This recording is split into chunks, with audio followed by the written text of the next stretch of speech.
An elderly man named Harry Haynes had reached a stage in life where the world around him had begun to move on without him. His body was weaker than it once was, his family worried constantly about his health, and people saw him as someone who needed to be cared for. But Harry's greatest burden was not his age, it was the absence of the one person who had made growing old worthwhile. When his wife died, he lost more than his home. He lost the feeling of belonging that had made life meaningful. One morning, Harry woke up to discover that he had wet the bed. Ashamed and frustrated, he changed his clothes and tried to replace the bed sheets before anyone noticed. Just then, his grandson, Matt Haynes, walked into the room and saw what had happened. Matt immediately comforted his grandfather, who feared that Matt's mother would be upset. Reassuring him that everything would be fine, Matt promised to take care of it. He took the soiled sheets and told Harry that he would wash them after returning home from school. Happened again, huh? What am I gonna do? Oh, Grandpa, don't. Oh.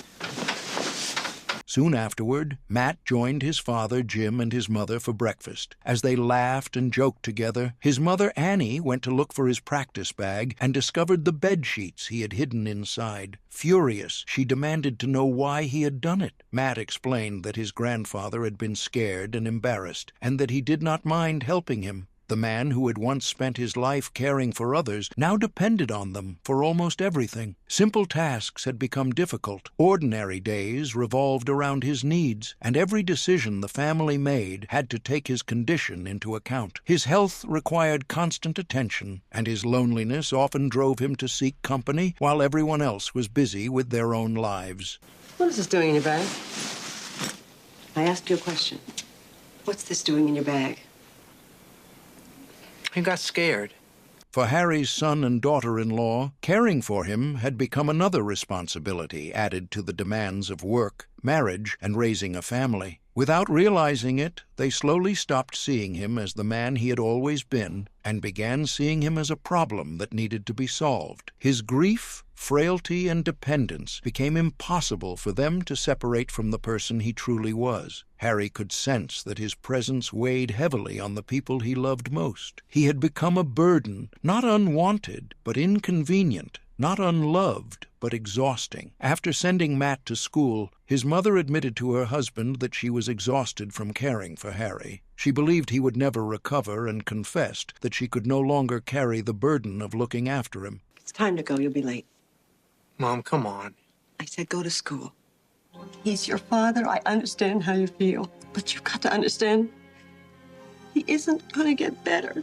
Eventually, the family reached a decision that they convinced themselves was necessary. To Harry, however, it felt like something entirely different. It felt as though he was being abandoned. He had already endured the greatest loss of his life when death took his wife, and now he was losing his family as well. They brought him to a nursing home, where he met a man named Jonathan Smith, an employee who dedicated himself to helping the residents feel alive again. Jonathan spent his days handing out books and magazines to the elderly. When he reached Harry's room, Harry politely told him that he was not interested in reading, but Jonathan smiled and insisted on leaving him with something anyway.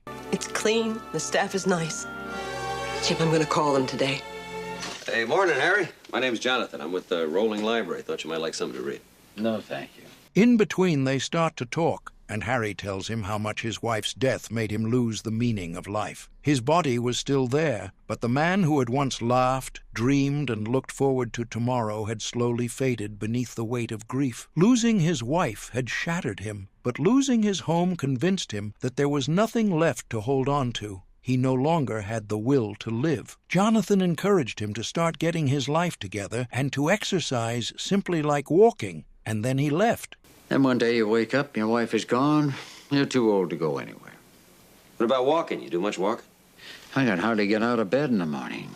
Jonathan then met his friend Mark. Then they went to Matt's school as Matt was on a practice. On his break, they went to have a conversation about his granddad, Harry. Jonathan told him his concerns about Harry and that if he keeps going the way he is, he wouldn't live for long. He told Matt that he should help him get his life together instead of him just waiting to die. Don't think he's going to be with us very long if he keeps going the way he is. I think it's because of your grandfather and the way he was treated at your house. What do you think he needs? I think he needs a good swift kick in the butt. Harry felt forgotten. For most of his life he had been a husband, a father, a provider, a man whose presence mattered. Now he felt like an extra piece in a world that had already moved on. His appetite faded, not because he wasn't hungry, but because grief and loneliness had consumed him more completely than hunger ever could. His strength weakened with every passing day. He stopped caring about the future because, in his mind, the future had ended the day his wife died. Following the chat with Jonathan, Matt showed up at the nursing house with a present for Harry, and when he opened it, it was a walking shoe. Matt told him that he thought they could walk sometimes like he used to do with his wife, but Harry told him he no longer walks. But Matt argued that he stopped everything after his grandma passed away. You didn't touch it. I'm not hungry. Well, maybe it's in the bag. I'll prick up your appetite. Oh, come on. You and Grandma used to walk all the time. That was years ago.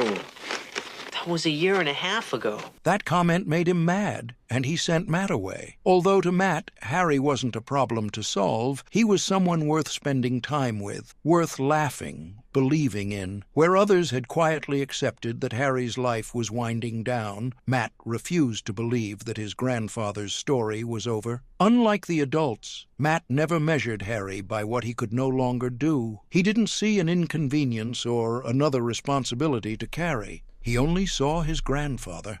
I'm talking to you this way because I love you. If people loved me, they wouldn't have sent me here to die. Soon after it was late at night, Jonathan showed up in Harry's room and told him that he was on his way home and that he figured that he would stop by. He then told him that he overheard his conversation with Matt and told him that he only wanted to help him, and they started to talk. Jonathan never treated Harry like another resident at the nursing home. He didn't speak down to him or make him feel incapable. Instead, he listened, and he gave Harry something he hadn't received in a very long time, the feeling of being understood. Jonathan proceeds to tell Harry that he has people that care about him and that he shouldn't just give up on everything and leave. He's only trying to help because he loves you. He doesn't know what it's like to get old. You blame everybody else for everything. Who do you think you're talking to, young man? Back at the house, as they were eating breakfast, a phone rings, and Matt went to get it. It was Harry. Matt, Annie, and Jim were surprised that he called. As he spoke to him, Harry told him that he wanted to see him in the afternoon. When he told them about the news, they got excited that he was feeling better. As Matt left to go see his granddad, his father decided to call Harry, and he went and called him. As he spoke with him, he asked if he could stop by to see him on his way to work, but Harry told him that he doesn't want to see him and that he feel like he was not part of the family anymore. Jim tried to tell him that he is still part of the family, but Harry hung up the phone. That was Granddad. He wants me to come over this afternoon. He wants to start walking. See, I told you he'd like that place. You were all worried. His wife Annie tried to calm him by telling him that he did that just to hurt his feelings and that it will take time to adjust, and that they did the right thing sending him to the nursing home, but he gets furious and tells her that it was her idea and not his. But Annie gets mad and says that she was the one that had to take care of him all day. After a fight broke out, she furiously threw the coffee pot she had on her hand and left. Jim, he's just doing that to hurt you right now. You heard what Matt said. He sounded better. Well, I'm the one who had to look after him all day long, or did you forget that? What else did you have to do? Not a thing. Not a damn thing! Soon enough, Jonathan and Mark went to see Harry. Mark noticed an old man exercising by himself, so he went over, introduced himself, and asked if he could run with him. The old man welcomed him, and they started running together. At the same time, Matt and Harry were out for a walk and started talking. Matt asked if Jim had stopped by, but Harry told him that he hadn't. They were interrupted by Jonathan, who came over to ask Harry how he was doing. As they talked, Jonathan pointed at Mark and told them that the man he was running with was 74 years old and explained how much he ran and always tried to improve himself before walking away. I'm walking anyway. Good for you. You know, you surprised me yesterday. Now I see why. You've been running long? Quite a while. Hey, but not as long as the guy that's running with my friend over there. You know, he's 74 years old. I got a feeling he's going to run Mark right into the ground.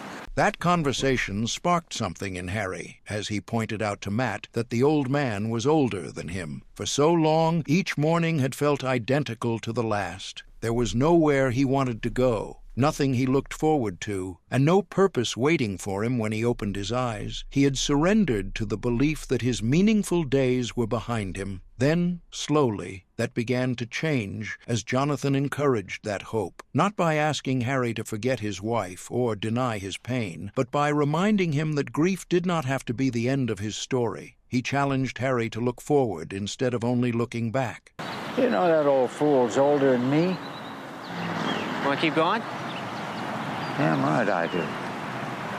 Matt then went home and started telling Jim and Annie about his day with Harry. Excited, he told them that he had not seen his granddad walk like that in a long time. He also told them that Harry's appetite had improved after their walk and that he did not look as sick as he usually did. Happy to see him like that, Matt suggested that if he kept improving, he should come back to the house. But when Annie heard that, she became furious and started yelling that she did not want him there and did not think it was a good idea to bring him back. I haven't seen him walk like that in years. Annie, did you hear that? Well, if he keeps going like this, I bet he can move back in and take care of himself. I don't want him here!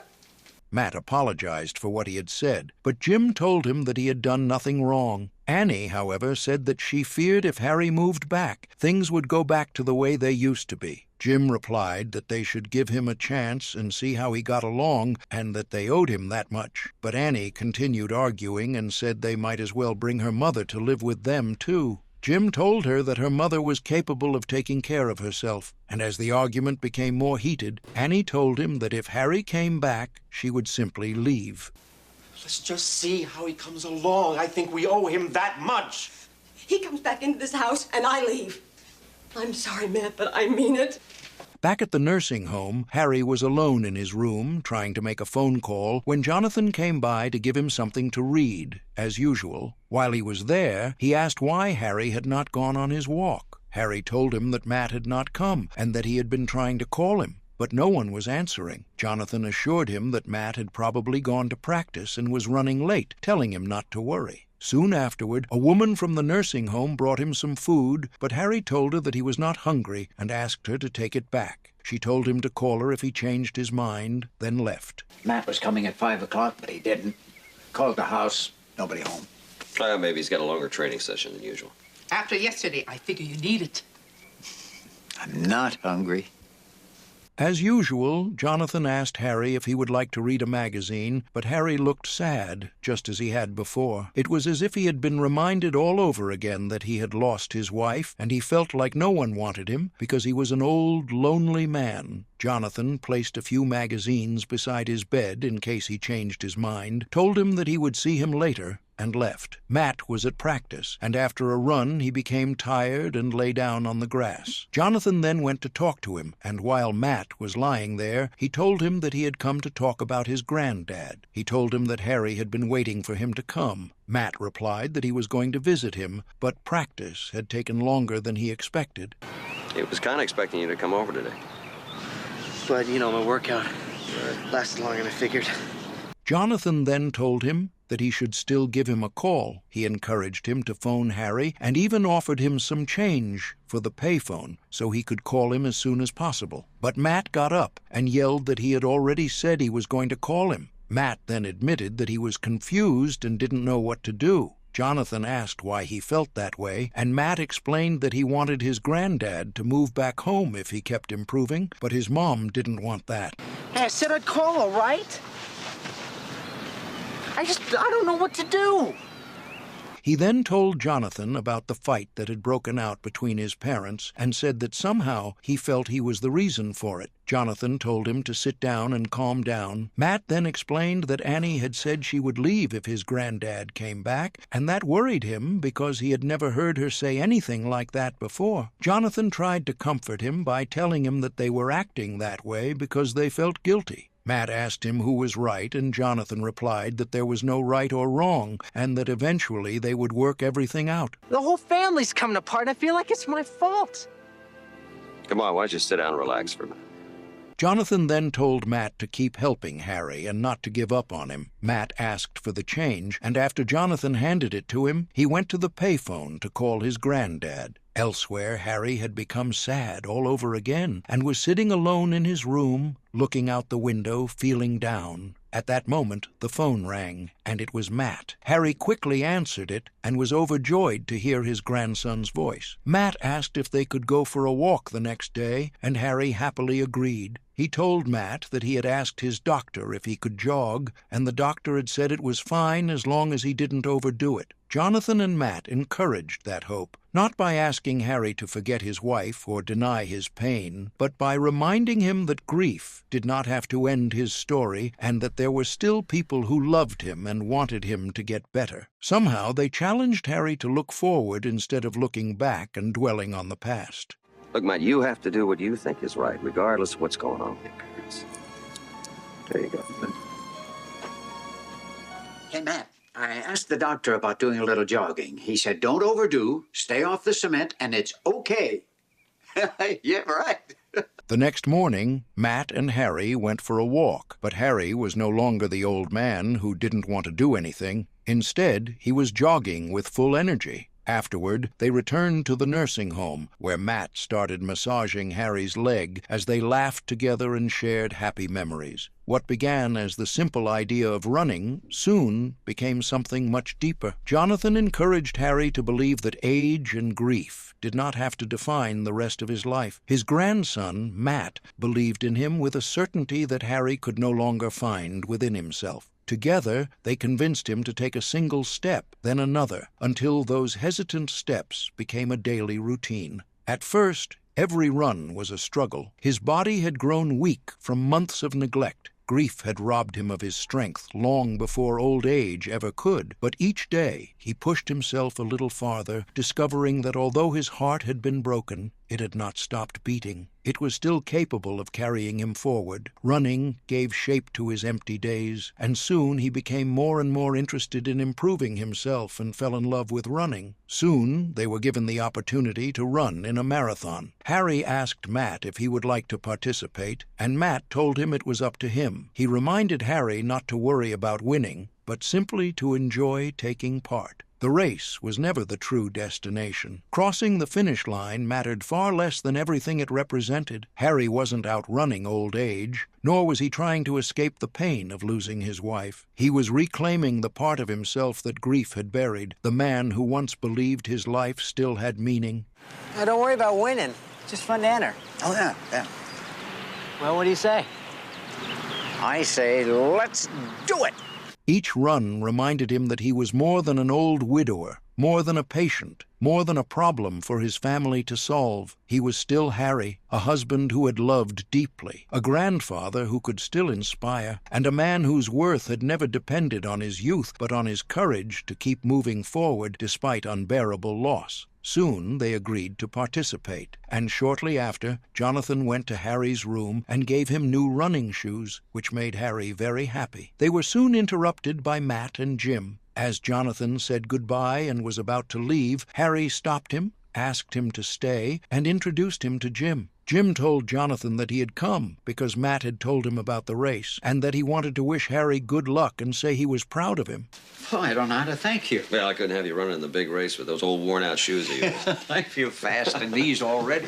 No, Jonathan, don't go. This is my son, Jim. Jim, my friend Jonathan. As they talked, Harry expressed that he sometimes felt like strangers treated him better than family. Jim replied that they had only placed him in the nursing home because they believed he needed proper care. Harry then made a bet with him, saying that if they won the race, he could come back home. Jim hesitated at first, but eventually agreed. Matt then sat alone, thinking about the bet. Jonathan went over to him and spoke with him, and Matt told him that Jim had not told his mother about the bet, and had said it was not necessary until they saw the outcome of the race. Jonathan told him to do what he thought was right, and wished him luck before leaving. Yeah, Dad. It's a bet.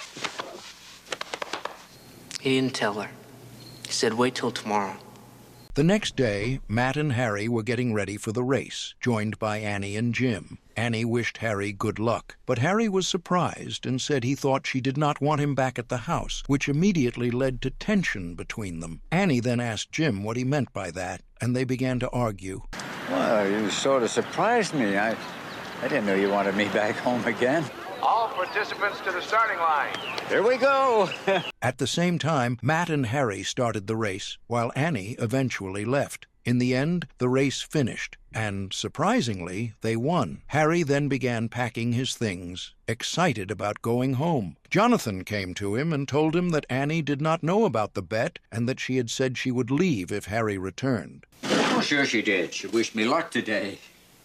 She already told Jim she'd leave if you came back home. And he ran his heart out today. Because he loves you, Harry. Yeah, he really does.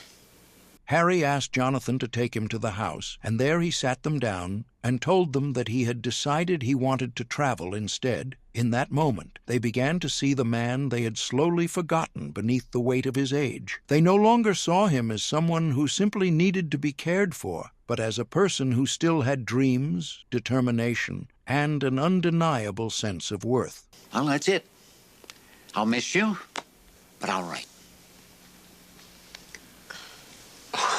The father they had reduced to a responsibility stood before them once again as a man with dignity, capable of inspiring those around him. Harry's decision did not feel like an ending, but like a new beginning, a quiet reclaiming of his own life after years of grief and dependence. It reminded them that he was still capable of choosing his path, still capable of joy, and still capable of surprising them. Harry then hugged them, said his goodbyes with a calm sense of closure, and left, carrying with him not just memories of loss, but a renewed sense of freedom and identity beyond the walls of expectation.